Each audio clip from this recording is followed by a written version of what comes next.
এয়া মই কেৰাহীত তেল দিলোঁ। এতিয়া মই ইয়াতে সৰু সৰুকৈ কেইফোটামান নহৰু কুটি লৈ তেলতে দি দিলোঁ।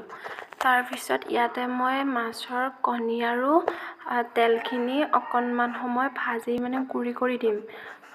তেতিয়া খাই ভাল লাগে আৰু। কণী আৰু তেলখিনি অলপ গুড়ি হোৱাৰ পিছত ইয়াতে মই অকণমানিকৈ জলকীয়া কাটি দিছোঁ আৰু 2টা পিঁয়াজ কাটি অকণমান সময় আৰু ভাজি থাকিম।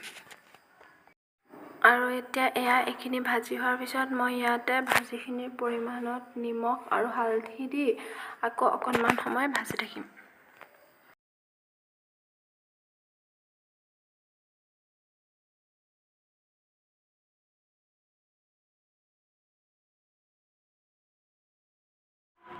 আৰু এয়া ভাজা হৈছে। এতিয়া ইয়াতে মই অকণমান ভাত এড কৰিম আৰু পিঁয়াজ, জলকীয়া, নহৰু, মাছৰ তেল আৰু কণী এই সকলোবিলাকৰ লগত এনেদৰে মিহলাই অকণমান সময়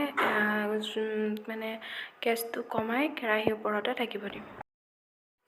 এয়া দেখিছেনে, জুইৰ ওপৰত ৰাখি থোৱাৰ কাৰণে কিমান ধুনীয়া হৈ গ'ল।